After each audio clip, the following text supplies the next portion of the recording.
माझं सोलापूर न्यूजमध्ये आपल्या सगळ्यांचं स्वागत. पश्चिम महाराष्ट्रातील घरगुती, वाणिज्यिक व औद्योगिक वर्गावरील 14,08,020 ग्राहकांकडे 253 कोटी 31 लाख रुपयांची थकबाकी आहे. त्यामध्ये सोलापूर जिल्ह्यातील 2,12,000हून अधिक ग्राहकांकडे देखील थकबाकी आहे.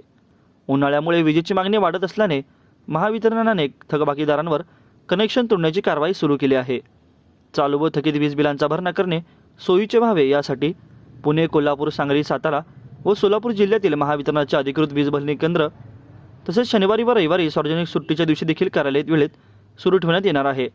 सोलापूर जिल्ह्यातील 2,12,960 ग्राहकांकडे 36 कोटी 5 लाख रुपयांची थकबाकी आहे. वीज बिलांचा नियमित भरणा होत नसल्याने महावितरणाची आर्थिक स्थिती गंभीर झाली आहे. त्यामुळे वीज ग्राहकांची चालू व थकीत बिलांचा भरणा करून सहकार्य करावे असे आवाहन पुणे प्रादेशिक संचालक अंकुश नाळे यांनी केले आहे. सध्या सुरू असलेल्या महावितरणाच्या धडक मोहिमेमध्ये वीज पुरवठा खंडित केलेल्या थकबाकीदारांच्या वीज जोडण्याची स्वतंत्र पथकाद्वारे तपासणी सुरू आहे. उन्हाळ्याच्या पार्श्वभूमीवर विजेची मागणी वाढत असून महावितरणाने थकबाकीदारांवर कारवाई करण्याची मोहीम हाती घेतली आहे.